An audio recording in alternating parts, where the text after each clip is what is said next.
Agents and Brunos. I've not streamed for 4 days. You've been wondering what happened?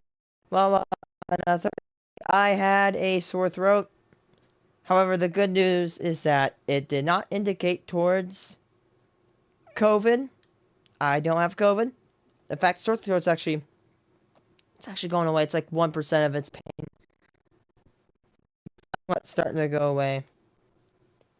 I do not have a fever. I have not recorded a fever. The highest was like 98.9 or 99.1, which was in the early morning.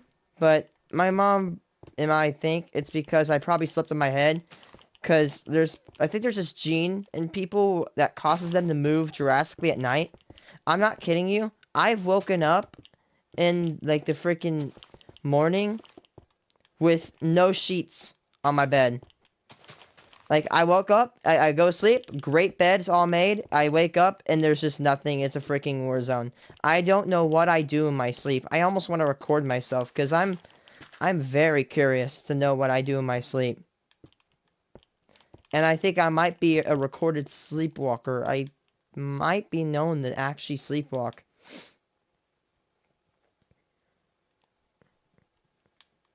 Anyway, just letting you know. Paul, oh yeah, right. God, this is giving me turning red vibes now. Crap, there's so many pandas. So many freaking pandas. Where's the brown panda? They probably despawned. I have actually gotten like 1 or 2 brown pandas in this server. Not remember ones though.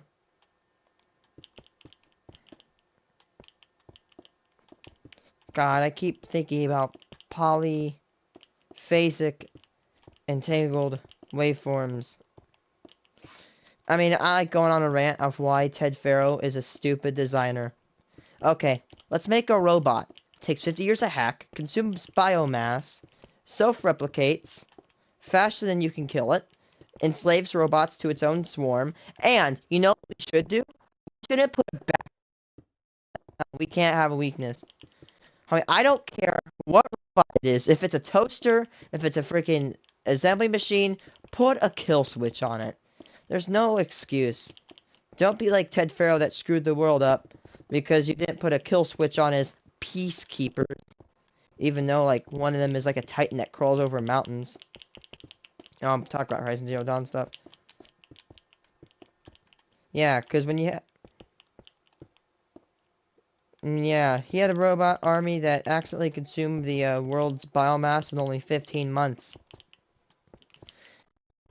You know what's scarier than a zombie apocalypse? Do you know what's scarier than a nuclear apocalypse? Is a gray goo scenario. If you don't know, a gray goo scenario is worse than nuclear and worse than the zombie apocalypse combined.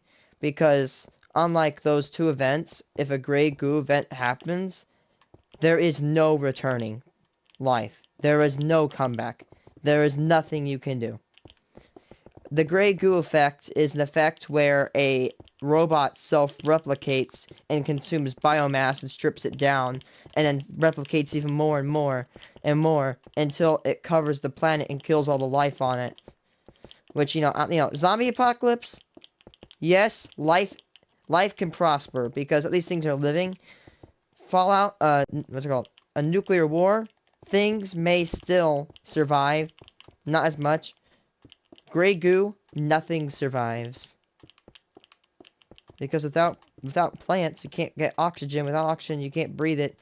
And if plants die out, then when the producers die out, then the consumers that eat those plants die out.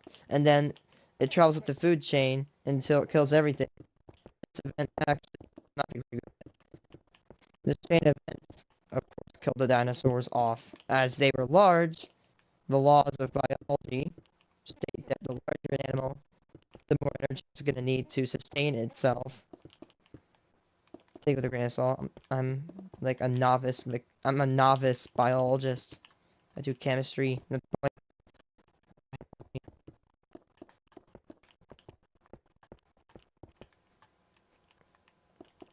have a question.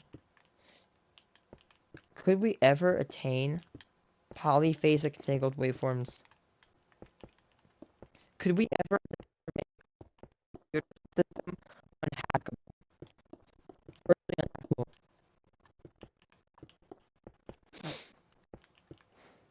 So, well, in my opinion, I know mono, bi, tri, poly, mono, and all stuff. Poly meaning multiple, phasic meaning like a stage and process, entangled meaning like strands entangled in a random series of formations, and then waveforms being like waves, like radio waves, gamma rays. So what I think, what I've heard is that the polyphasic tail waveforms change over time, almost impossible to calculate,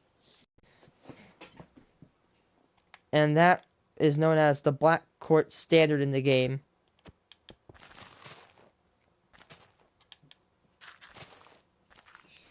Mark my words, if I ever make a robot, I'm putting a kill switch on it.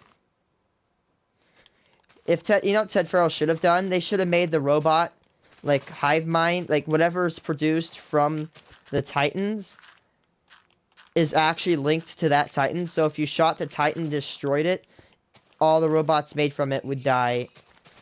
I know it's like a weakness from like the. I know we've all watched like the.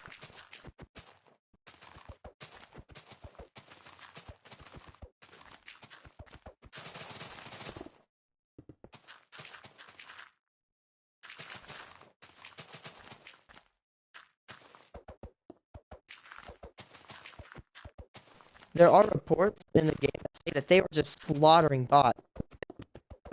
That they made more robots than they could, than the Operation Enduring Victory soldiers could kill.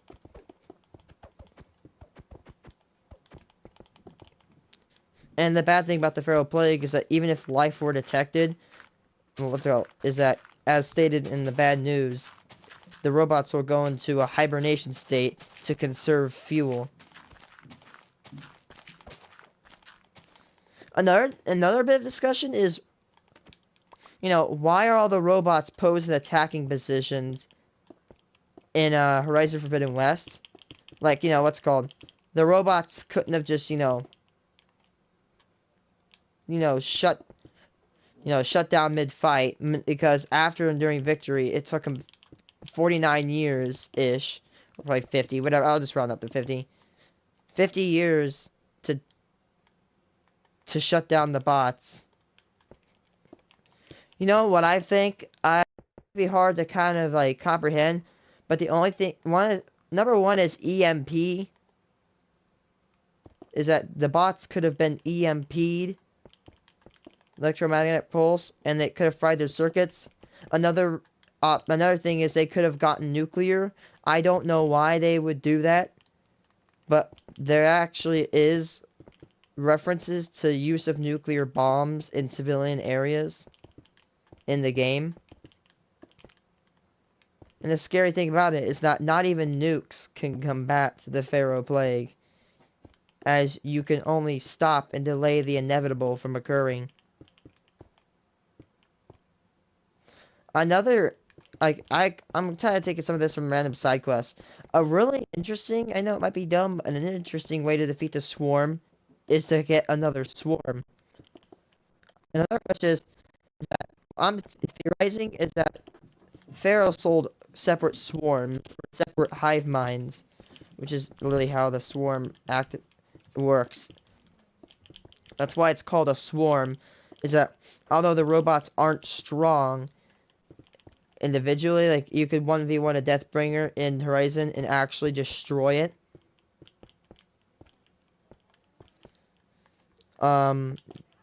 They attack in numbers. Just go to Horizon Forbidden West, right outside where of the game's embrace. There are an absolute assload of corruptors.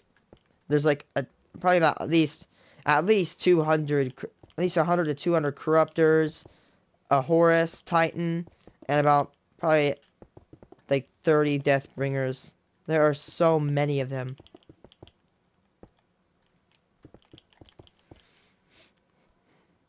What I think maybe what happened was that maybe, what's it called?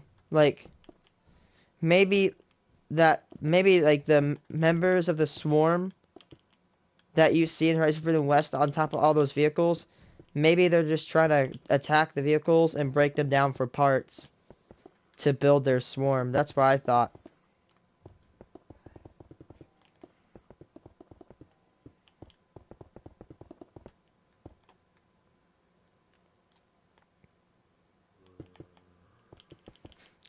That's why I always fear robots getting the ability to consume biomass.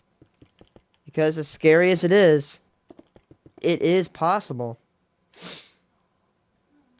When the governments of the world run out of fuel, they're going to start turning to nuclear, solar, or worst of, or some, a good and bad is biomass. If you ask me, in my opinion, biomass is a good source, but it must be regulated.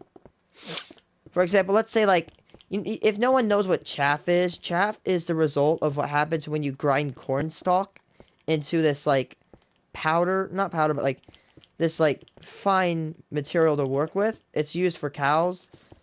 If you could convert those stalks into biomass, that's a really good source of fuel. I mean, corn is used as a biofuel, but it has negative effects on the environment. Not from corn being harvested, but from when you burn corn.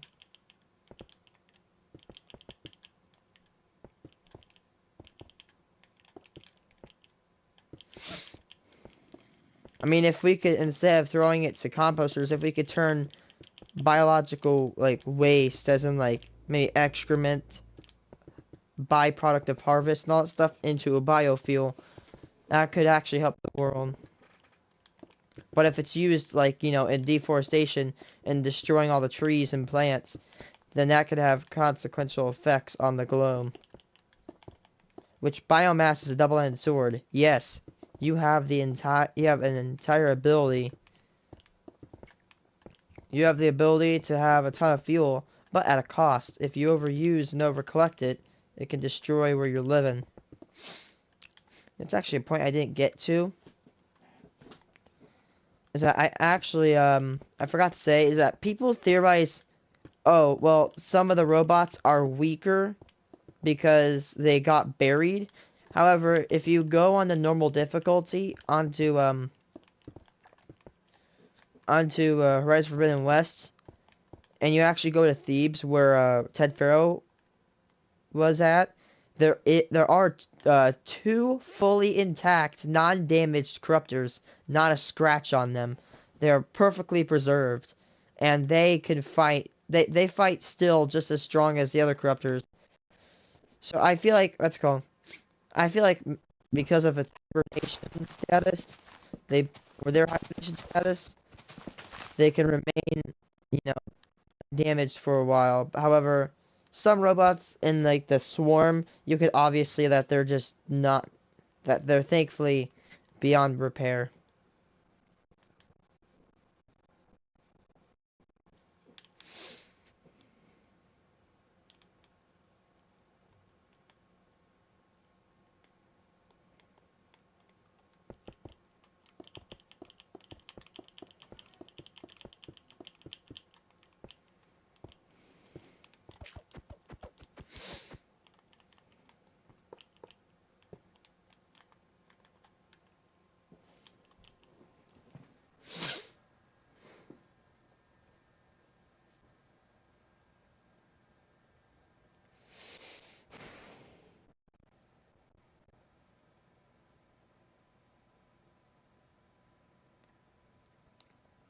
I'm listening to that. I'm gonna watch this video. It's an hour long. Long wait towards Horizon Forbidden West finally nears its end. For many, it's been some time since we first discovered this world alongside Aloy in Horizon Zero Dawn. For those who played through the story, we know all too well that the history of Horizon's world began long before our fiery-haired huntress ever nocked her first arrow. And for those brand new to the franchise, this should relatively quickly bring you up to speed. In this video, we'll be taking an in-depth look at the timeline that ties the Horizon universe together. We'll be diving deep into Horizon's lore, beginning in the world that Zero Dawn established, all the way to just before Forbidden West. Obviously, this will be a spoiler-heavy video, covering material from Horizon Zero Dawn, the Frozen Wilds DLC, and the comics that take place after the end of the first game. So, if you haven't discovered the biggest secrets of HZD for yourself, you have been warned. We here at RSQ specialize in the lore of the Horizon universe, so if that thing is right up your alley, consider subscribing and checking out the rest of our lore library. So, without further ado, it's time to dive in to the complete history of Horizon. Horizon's history begins in our distant future, though some important figures... Oh, guess what happened in 2020? Elizabeth Sobek would have been born, and today should be only 2 years... Not today, but like, this year should be only 2 years old, Elizabeth Sobek would be if she was born. So yeah, I guess you could wish Elizabeth Sobek a nice, happy second birthday. Even though she doesn't exist. No, you could just say so.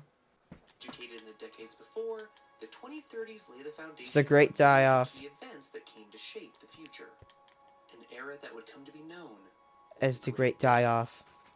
This decade was defined by the worst New Zealand was all flooded underwater. Temperatures rose, so did sea levels, swallowing vast amounts of continental coastlines and island nations alike. Florida probably didn't last. Placed the death toll at over 1 billion lives lost.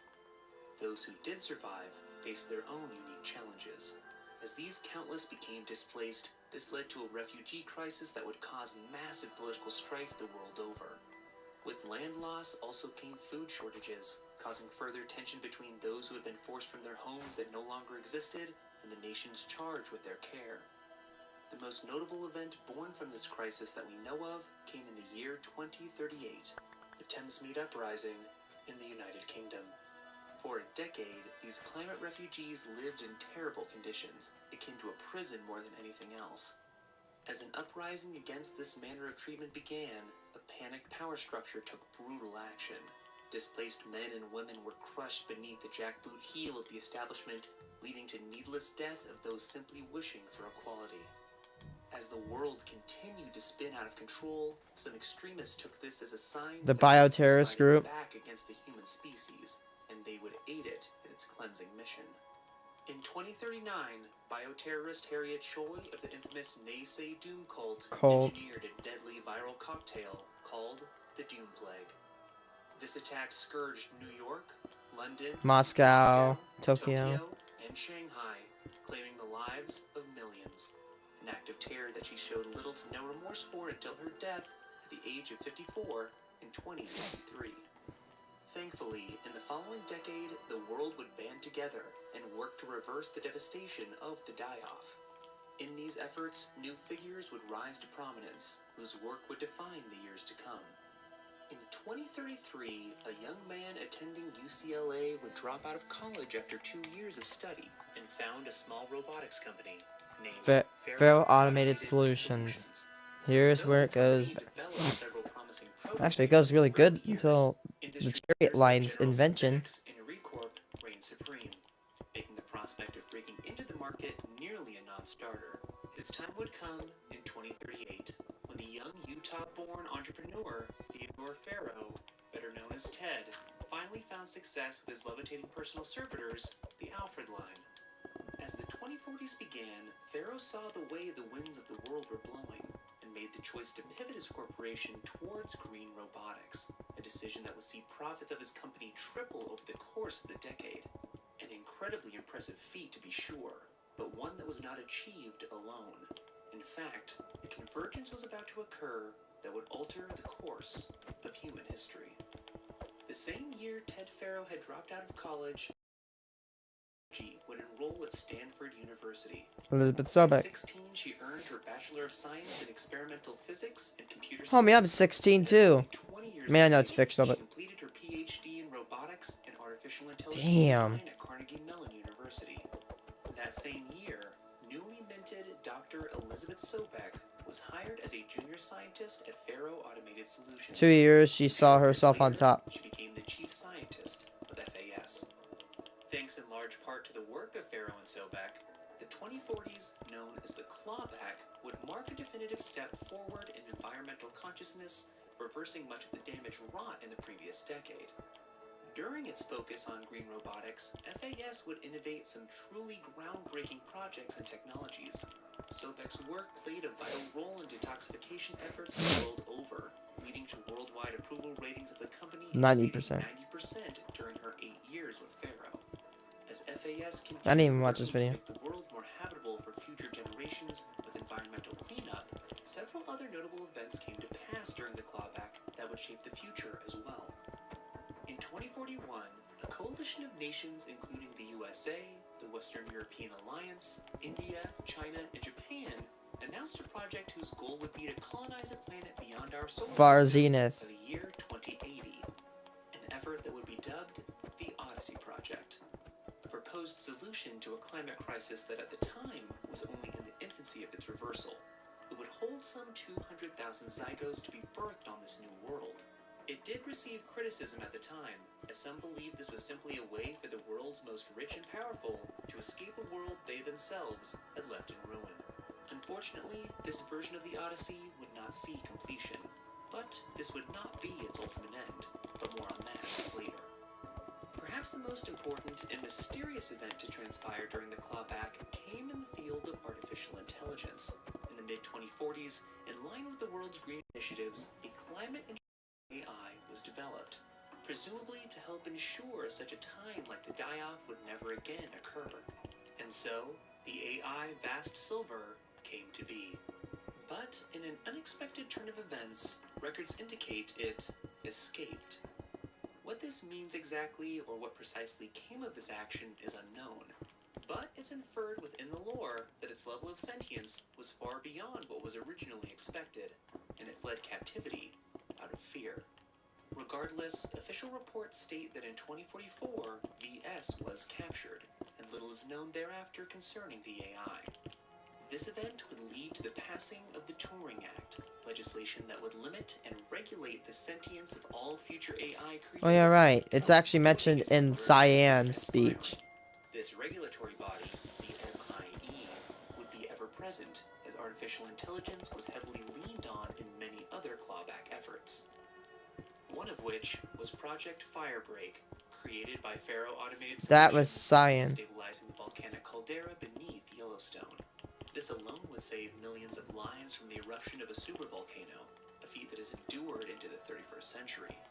Longevity that's owed to advances left in the wake of Firebreak was and is operated and managed by the Caldera of Yellowstone Analytic Nexus, Or Cyan. more commonly known as the AI Cyan. Despite being constructed under the watchful eye of the MIE, its creators were able to hide the true sentience of Cyan, believing wholeheartedly that to be able to successfully accomplish managing such an advanced facility for potentially thousands of years, it had to be far more advanced than I'm getting ready to watch it.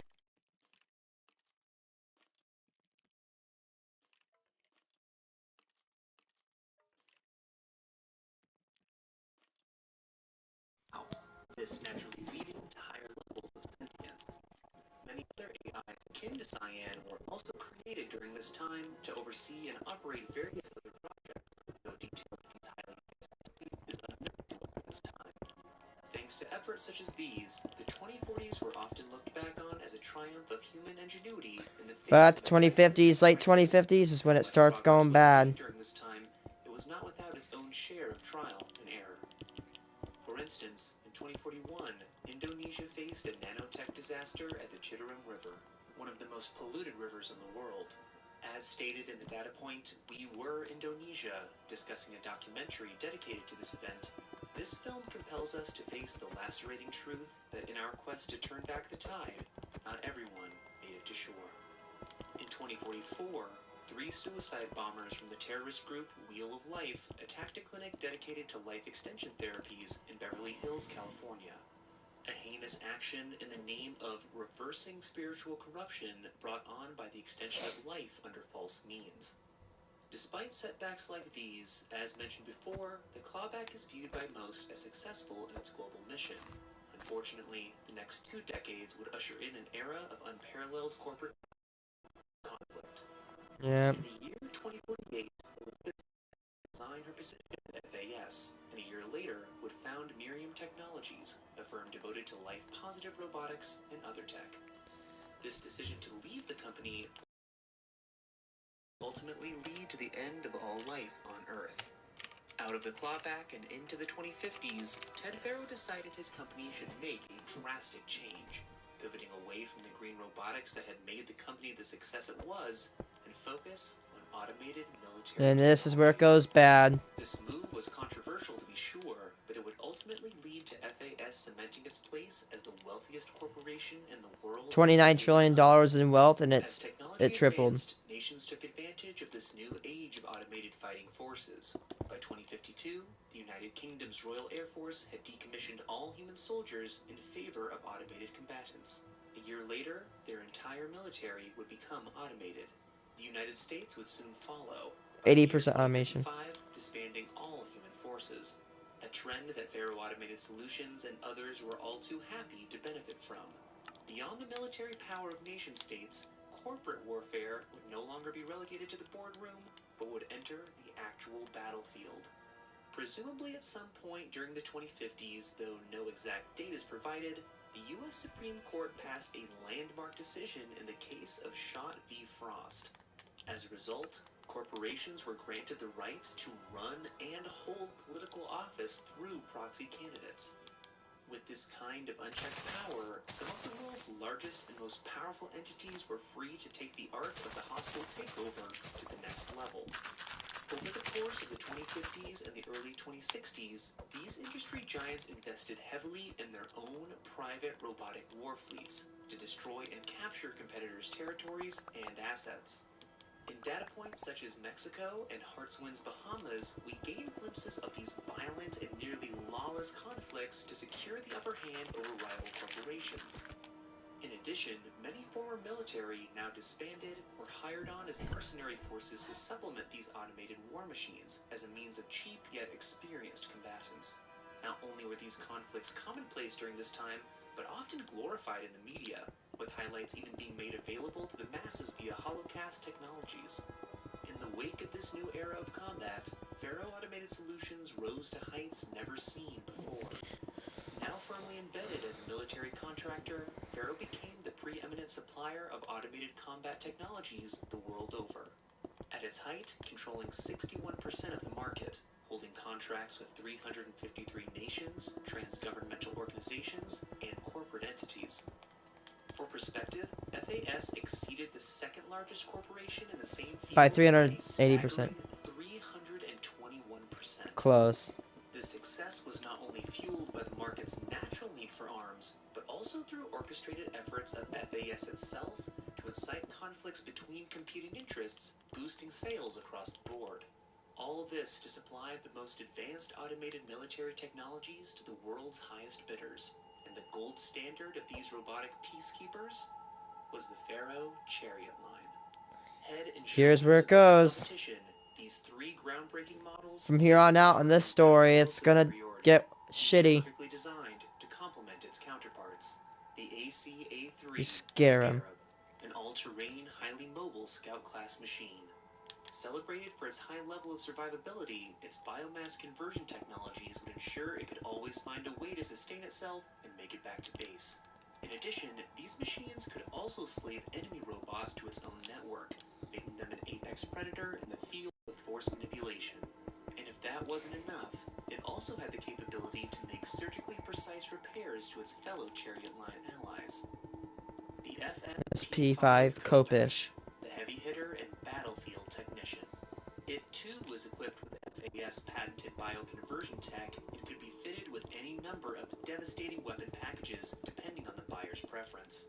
Multilinear target processing provided simultaneous real-time threat analysis and legal review of autonomous domestic operations, while also being able to exert weapon-free force manipulation like the Scarab. Finally, The B7 OR-7 Horus. a Titan-class machine unlike any that had come before. Touted as a complete engagement ecosystem, these were the backbone of the Chariot line. Where its counterparts comprised the front-line forces of FAS machines, the Horus was capable of on-board manufacturing, meaning, thanks to the Horus, these Pharaohbots could consistently have their losses replenished while still in field, or bolster their numbers to overwhelm an adversary if needed. As long as its owners had the means to pay Pharaoh's per-unit licensing fees, the number of chariot line models it could produce was essentially limitless. These machines also touted security systems utilizing polyphasic Basic entangled waveforms. making them essentially unhackable to enemy combatants. As the world raged on, fighting tooth and nail to gain the upper hand over their rivals, some still worked to leave the world better than they had found it. During this time, Dr. Sobek and Miriam Technologies also enjoyed continued success, becoming one of the world's largest suppliers of green robotics. In 2053, Miriam won the Nobel Prize for Physics, and in 2056, the esteemed Rachel Carson Award for Environmental Progress. All this in spite of constant litigation from FAS in the wake of Dr. Sobek's departure. Unfortunately, as Dr. Sobek's efforts continued to heal the world, another promising project would stall before it truly had a chance to begin. Woo. In 2057, due to terrestrial human conflicts, the Odyssey project was cancelled. What had been constructed of the colony ship would be abandoned in orbit, seemingly bringing the dream of exoplanet colonization that began during the die-off to an unceremonious end. The next decade appeared to be off to a positive start. In 2060, the climate Yep, here comes refugee 2060s. This is where it goes bad. a monument devoted to healing the deep wounds left in the wake of the die-off.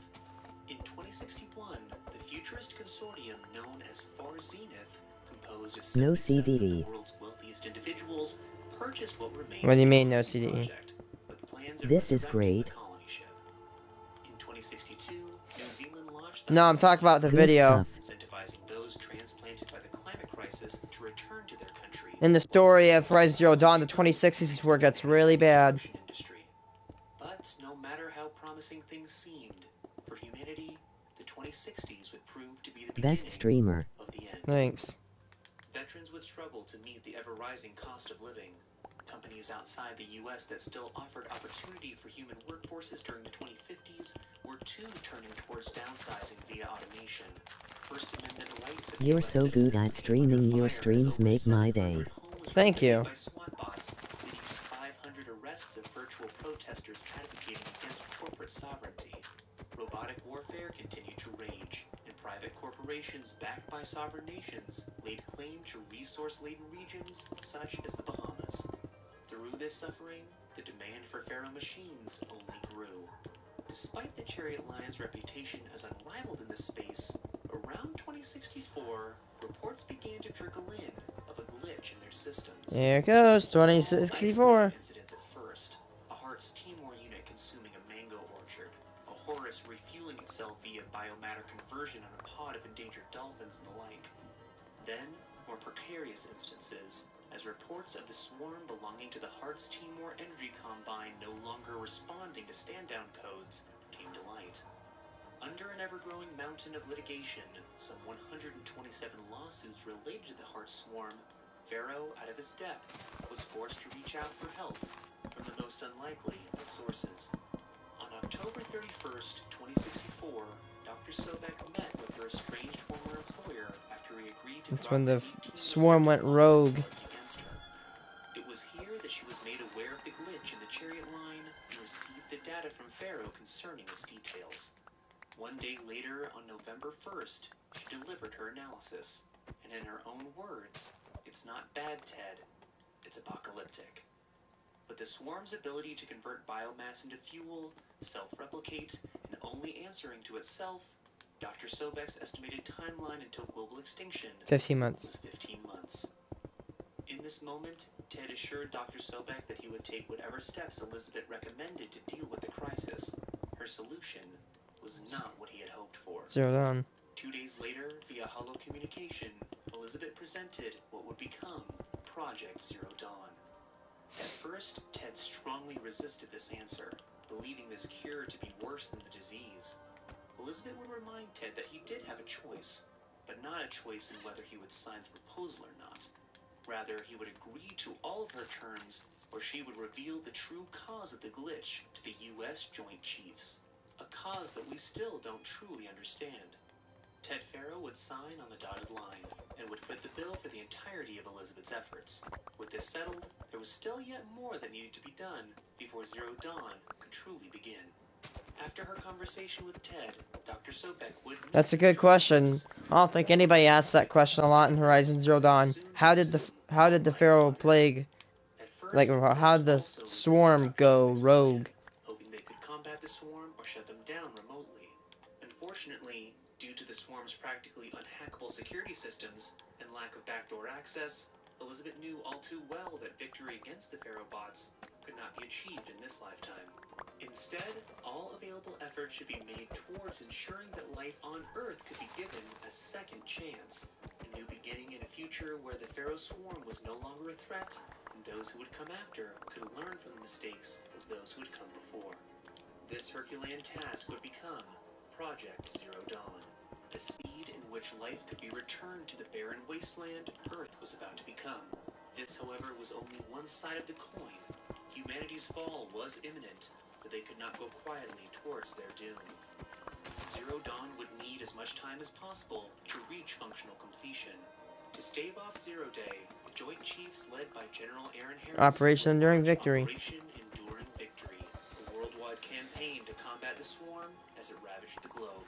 With the Chariot Line's ability to slave other robotic adversaries, humanity would have to fight this war without the aid of the robotic war fleets.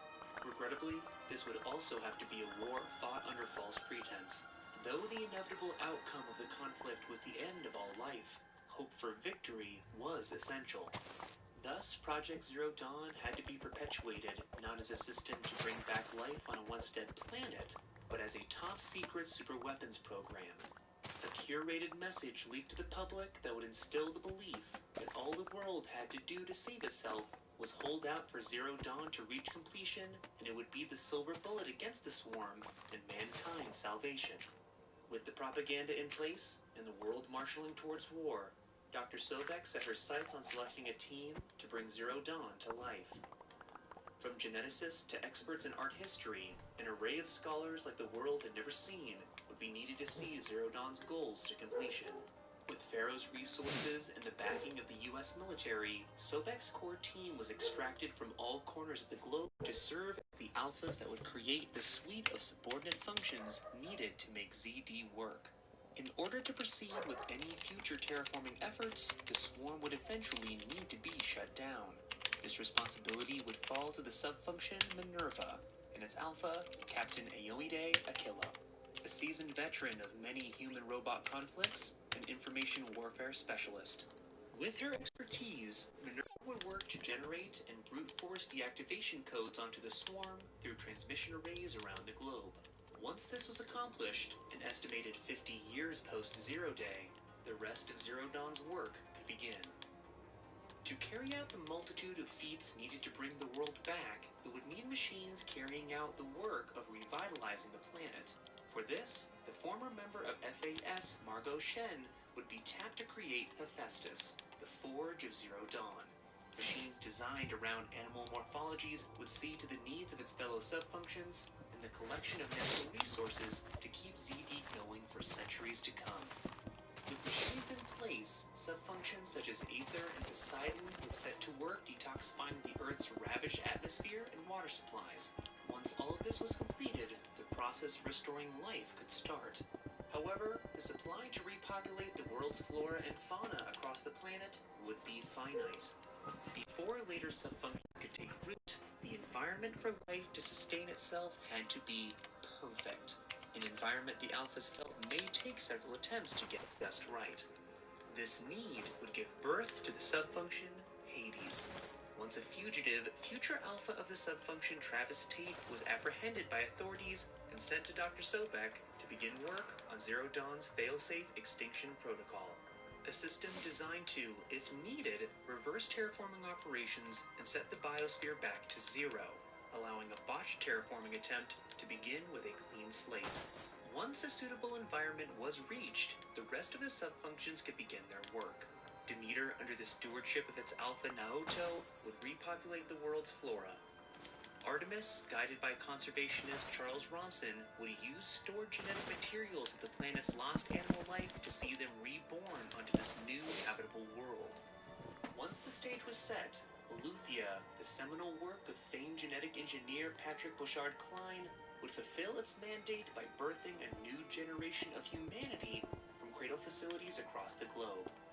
When children born from these facilities... How they built facilities, especially the ones in Asia, because Asia was destroyed first in the Pharaoh Plague. How did they get that?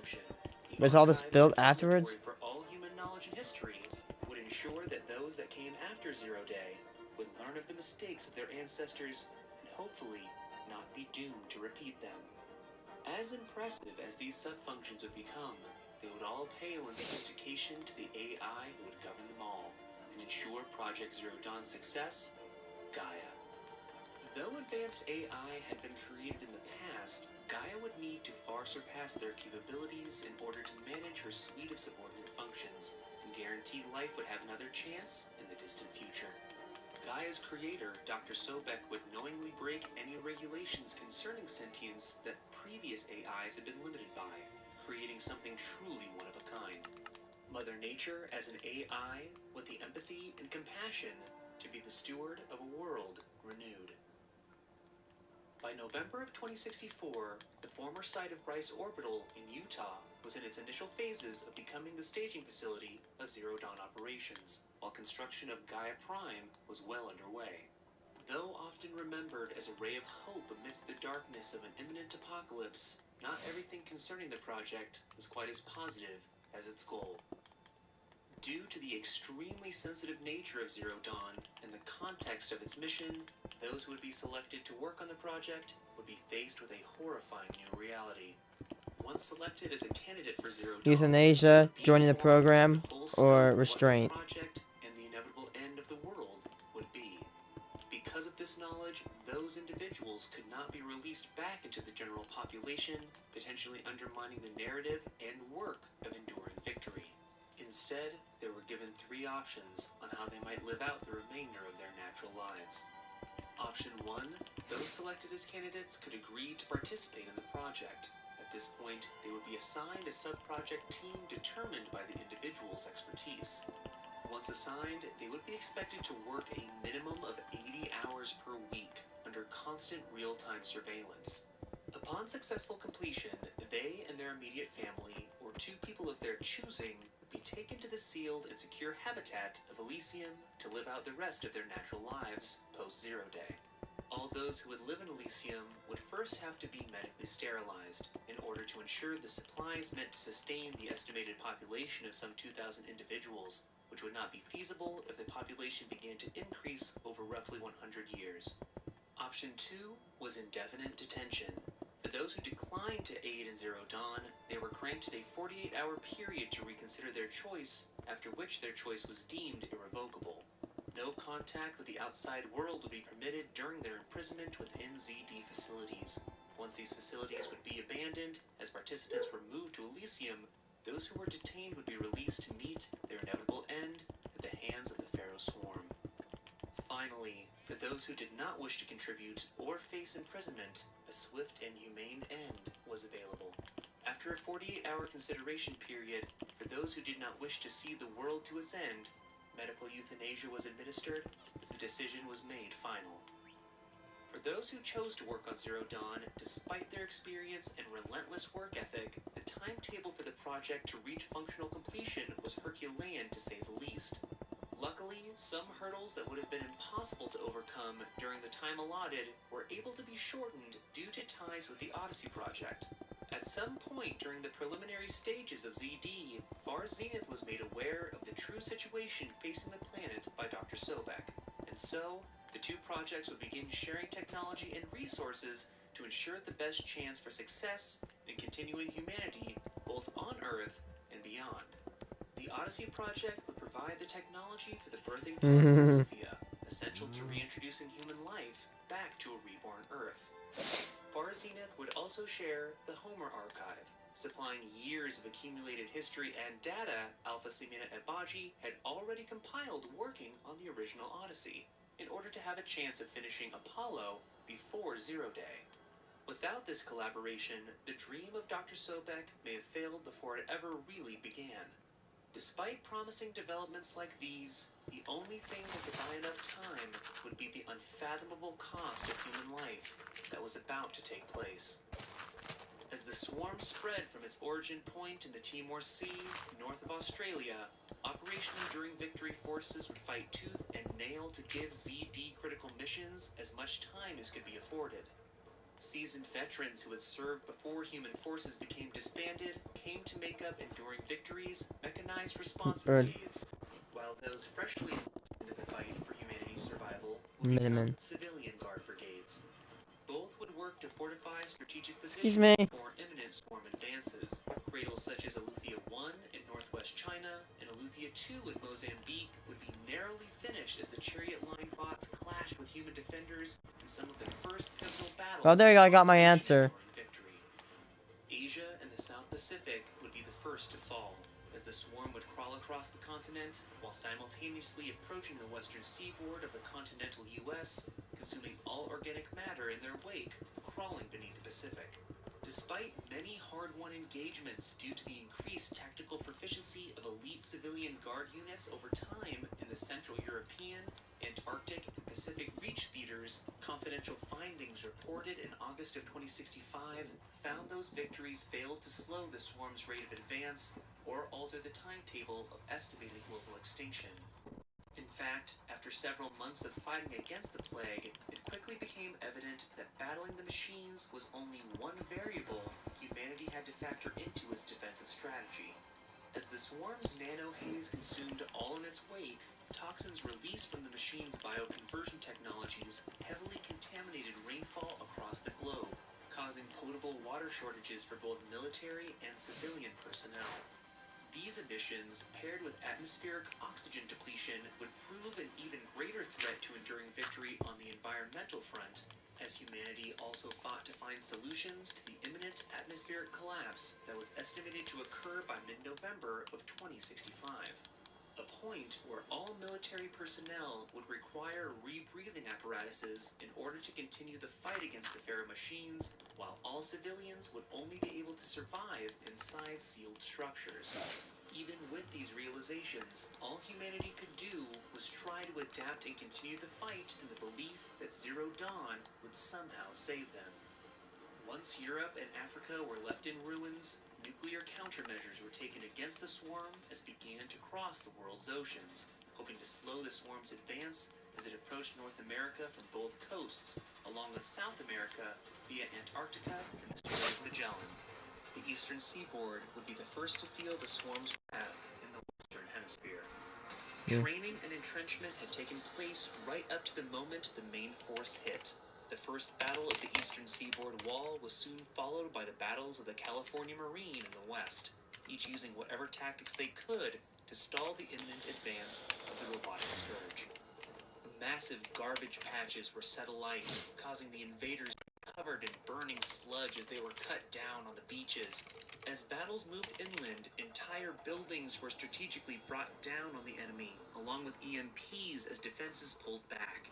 As the fight wore on, so did the relentless work of Zero Dawn to complete their objectives. As the last war of the 21st century continued to rage across the globe, on July 15th, 2065, Far Zenith reported that the Odyssey had successfully launched. Spoiler alert! Some degree of hope to those working on ZD that life yet had another chance to continue, if not on Earth, somewhere among the stars.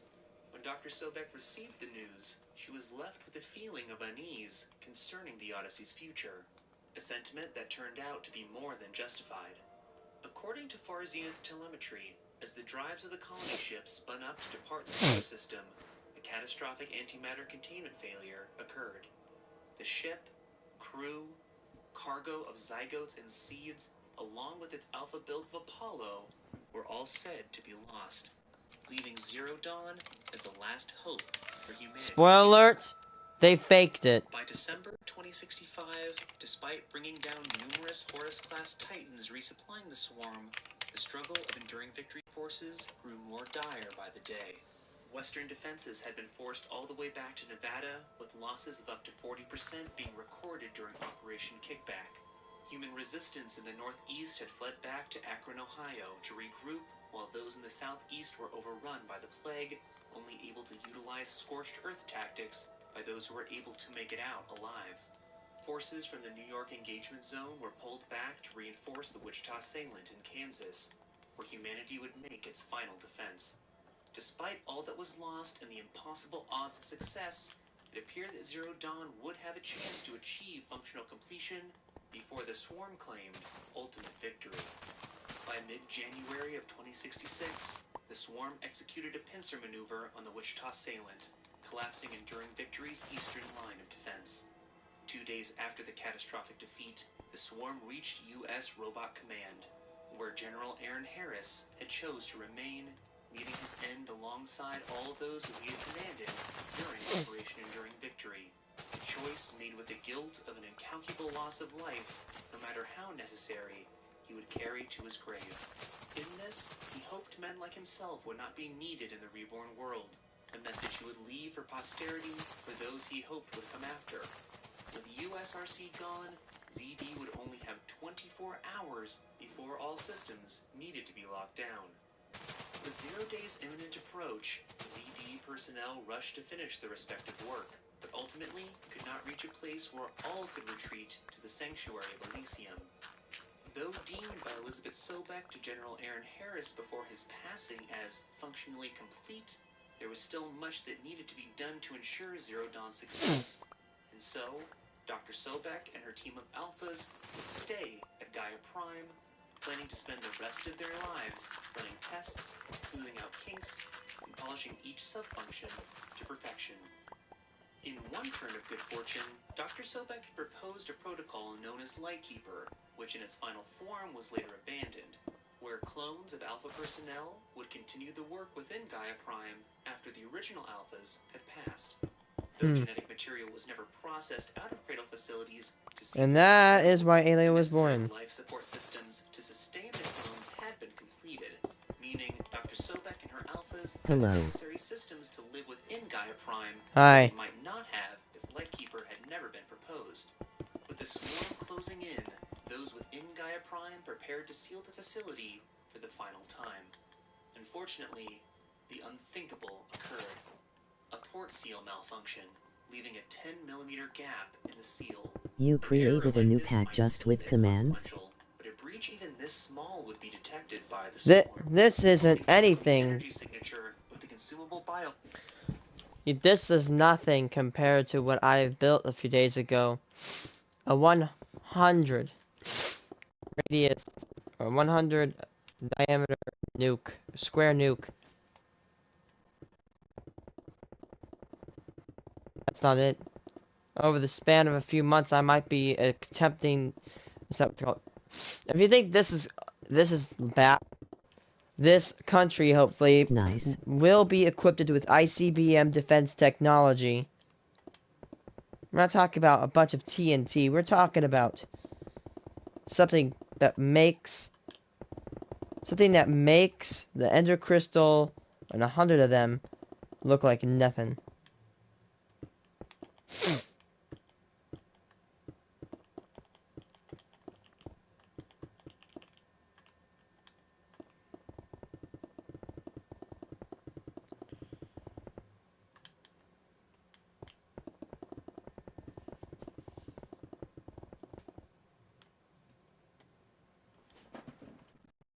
Within.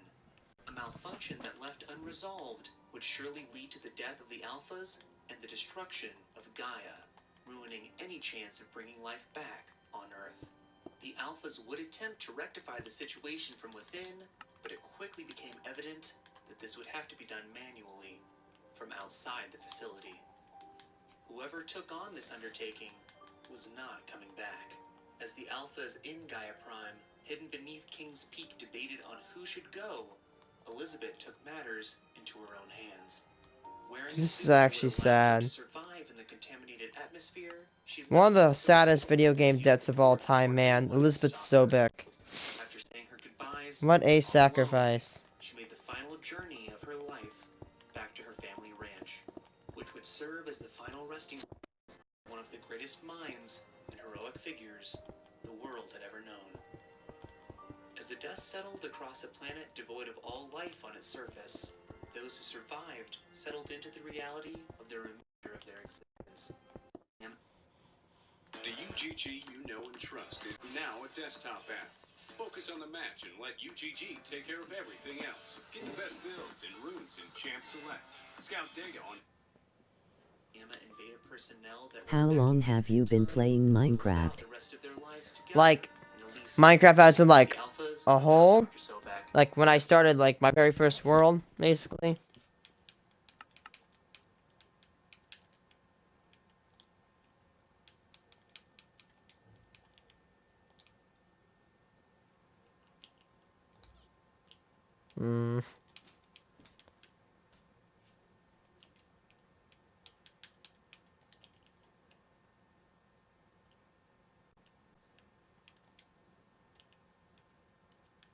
You there?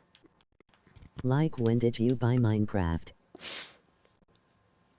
December the 18th, 2012. Yeah. That was a long ass time ago. Man.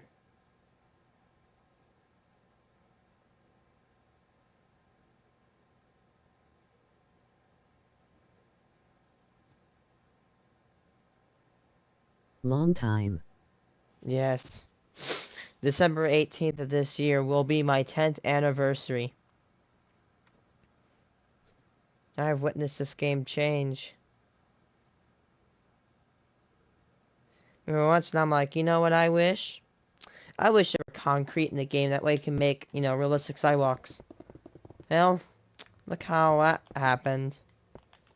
We have concrete now. I like looking at my weapon advancement. I've gone from sticks to swords to bows, and in creative mode to machines.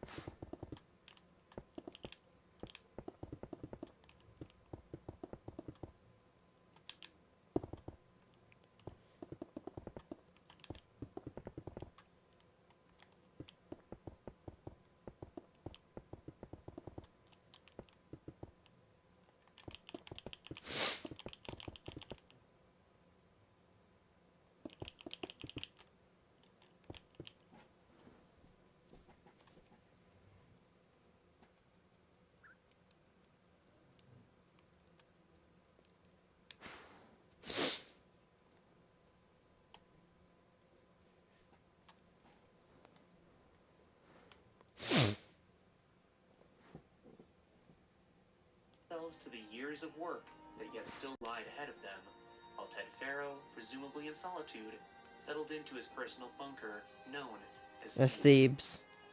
Grieving over the loss of Dr. Sobek, each in their own ways, the Alphas now had to contend with the ever more intrusive correspondence with Faro, a task that had previously been managed to great effect by Elizabeth. To those in contact with him, it was apparent that his psychological state was becoming more and more concerning with each interaction. For a time, the effects of this change were minimal in the day-to-day lives of the Alphas, more of an annoyance than anything else. However, this frame of mind You almost to would eventually seal the 150 fates of those subs. who had worked tirelessly I to know, bring right? Dawn to life, and nearly be the undoing of all they had accomplished. After Dr. Sobek's passing, Ted continued to send her correspondence. You know what this idiot did? You know what Ted Faro did?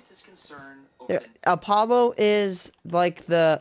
Well, when life was ending, they had to make these, like, cloning machines, like, almost like the ones in Star Wars. Oops, not Bill Can he have Lock Soul? And, Apollo was supposed to teach, those kids that came out of those, facilities. So it's like, it had all the knowledge. Ted Faro purged it. And deleted it. Dumbass. Literally. That's why Horizon Zero Dawn is... Oh, there's a brown panda. Look at you. What's up, man?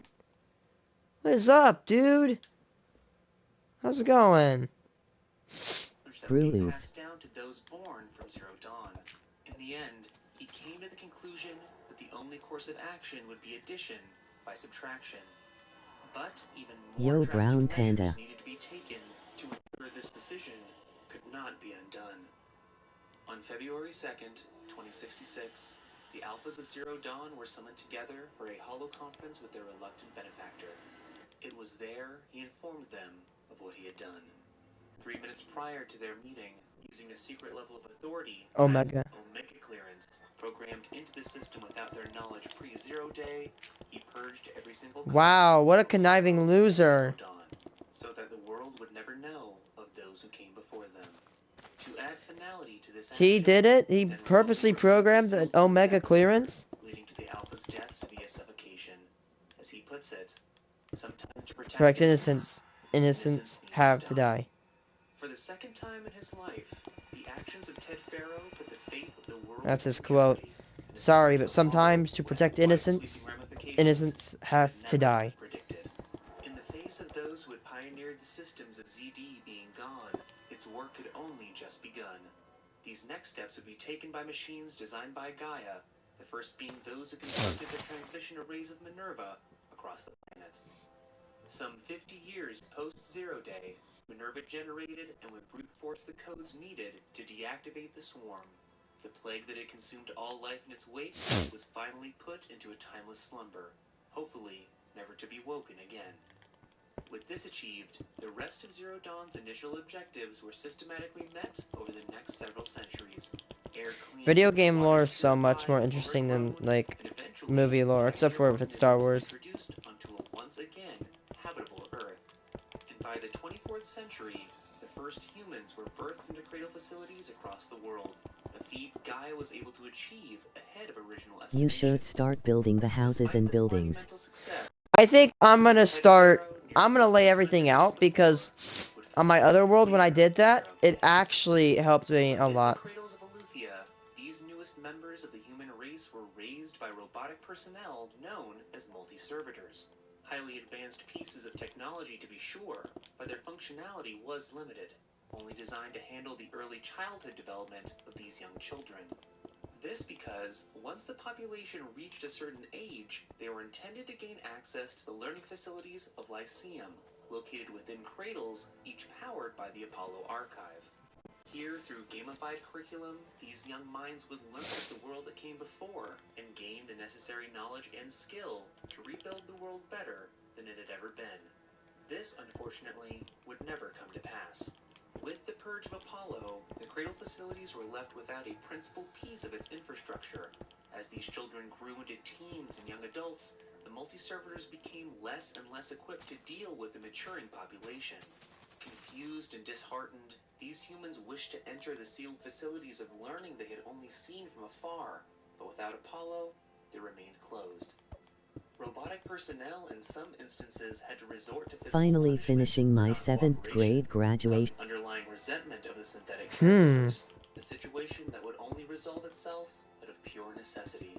In March Like, of 2326, are you leaving middle school? allocated resources for growing and sustaining these fledgling populations with any real skills or knowledge of survival, these new humans were released from cradle facilities into this new strange world for the very first time. Some were eager to leave, but others remained hesitant, wondering if they could ever return if they wished. Yeah. Much to their disappointment, they were informed that this would not Man, be possible. as high the school is cradle gonna be a embassy different and all world. operations within the facility would be indefinitely suspended. Despite knowing little concerning the population's release from other cradles beyond that of Aletheia 9, located in Colorado in the central U.S., it's likely with similar timetables and resources, they too were forced from the only homes they had ever known into an unforgiving wilderness. Luckily, outside of providing basic needs for themselves such as shelter and sustenance, these first humans did not have to contend with any large natural predators that could threaten their existence. Yet another underlying effect of the purge of Apollo. If all had gone according to plan, those educated through Apollo would have ideally learned to become better stewards of the natural world than those of the 21st century, a principal goal of the Alpha Charles Ronson of the Artemis subfunction. Only with this knowledge would humans gain the ability to use the subfunction to reintroduce animal life beyond Phase 1 organisms that already populated the world upon their release.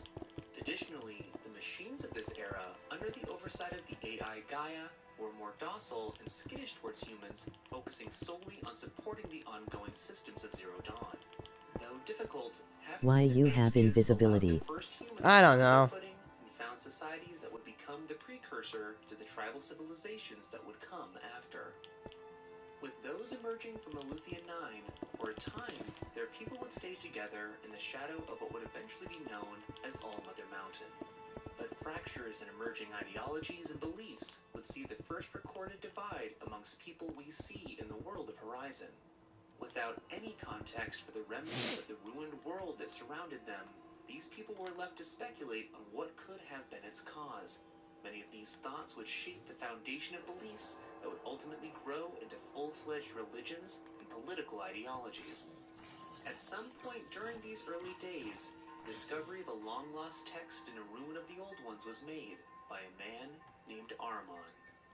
This text Every was presumably project on I the do in subject of creative astronomy mode I or leave it and delete the navigation, world as it cause I'm contained too the lazy knowledge but of you how never one give could up. observe the sun and its position in the Hmm. cosmos relative to that of the world they lived Honestly, in. if you start seeing Upon bringing your this work text build back to up his and build up and people, build up, some that's were what makes inspired by me the just kind knowledge of and possibilities it could like, unlock, want to while do others it. saw them as nothing but ill tidings.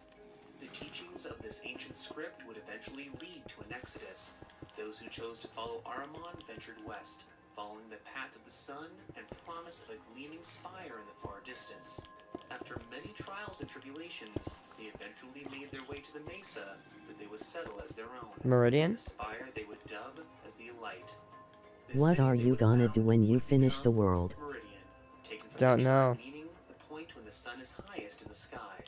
Ahriman would become the first monarch of this new tribe, anointed as Sun King, and his people, the first Karja. Those who chose to remain close to the cradle would go on to become the Nora, believing that the natural world is what would preserve their people, and that the relics of the Old One should serve as a warning of what will happen if you stray too far from the path of All-Mother and are tempted by the metal devils of the past. Others would also depart from the shadow of Aleuthian 9 and find themselves in strange new lands beyond the cradle, each forming their own societies based on interpretations of the ancient ruins that surrounded them. With a similar affinity towards nature, but rather than remaining hunter-gatherers like the Nora, the peoples which would become the Utaru embraced agriculture both for sustenance and spirituality. Rather than shunning the metal world, they I believed guess he that went they to would once McDonald's because he remain has a with bunch of them, chicken. simply returning to the soil which nourishes their crops as long as they are remembered. Some felt a kinship with the machines, viewing their blue light as the essence of life itself, and cared little for those who came before. Those who saw the Old Ones as too weak to endure the harsh cold of the cut, and would defeat a ravenous tribe that sought their demise with the help of machine kinship, became the Banuk, in honor of their first true leader, Banukai. Others saw the dilapidated metal constructs as evidence that the world itself was a great machine, left in disrepair by the ancients long since gone from this world. In this, they sought to delve and tinker, gaining greater understanding The of all they Oseram. discovered I think and my evolved favorite for tribe. themselves, thus giving birth to the Oseram. I love the And though Oseram. the ancient world lay at their feet, some would choose battle and war, only pushing forward, opposed to looking back on the world that had already fallen. For the fierce Instead of making all this flat out, warrior I'm gonna do a culture was San defined by Francisco move and we're gonna flatten. We're gonna do something I've never done in a city before, which is sloping. Tribal history we know from Horizon, due to their affinity for the written word from their earliest beginnings, comes from the Karja perspective. We do gain different historical records from other tribes as well, but with most being passed on from generation to generation through spoken story and legends, they are often less organized, but offer valuable viewpoints on many events in this era of Horizon's history. After the founding of Meridian and the reign of Ahriman, his radiant line would continue for generations, each building on the legacy of their predecessor. Ahriman's heir, Amonvad, would clear the jungles beneath the Mesa City, sowing the royal maize lands, providing bountiful harvests for future generations. Sun King Sadahin expanded the kingdom greatly. while King Juadan would establish trade and teach outsiders the way of the written glyph to go beyond common bartering systems. Zabarad would too expand the kingdom, but his son, though bold, would leave a far more intriguing legacy. The Mad King Sun King? Raleigh would come to see the sun's passing into the west as a challenge, and so he committed himself to chasing the path of the sun where it may come to rest. He and his armies would attempt 3 times to push west of the Can you make a but each time Terraria were stream denied the someday? great canyons of I'm gonna start back in April. Reeve and his great army pushed through.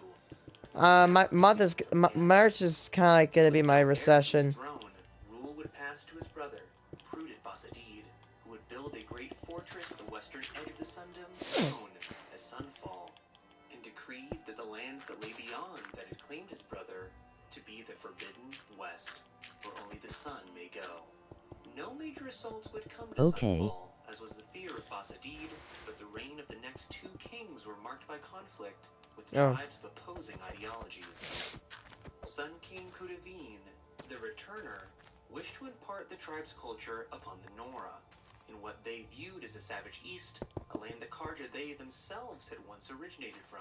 You have streamed 1K times. They often preferred Yes. Wow, you deserve more subs because of that. against their contemporaries Yeah. as a means of expansion, establishing trade with impoverished tribes, or providing counsel to societies that had much inner conflict would breed gratitude for the Karja and foster dependency on the tribe. Though these tactics would find root amongst the Oseram and Nuke, Nora would deny those chosen by the Sun. Trade would be established on a limited basis, but the 8th Sun King decreed the land was no longer fit What is for your people of the favorite sun, item in and called Minecraft? for the building of great I don't know. walls at the border to be able to view the wild lands and peoples who dwelt there from relative safety. I want to say netherite blocks, but maybe even iron blocks, because iron blocks, you know, are really versatile. They can make tools, rails, and stuff. My favorite items, I'd say, is probably, you know, I might like the command block, because the command block is all powerful, and you can do tons of stuff with it. My favorite item is the Nether Star. It is such a fascinating trophy item.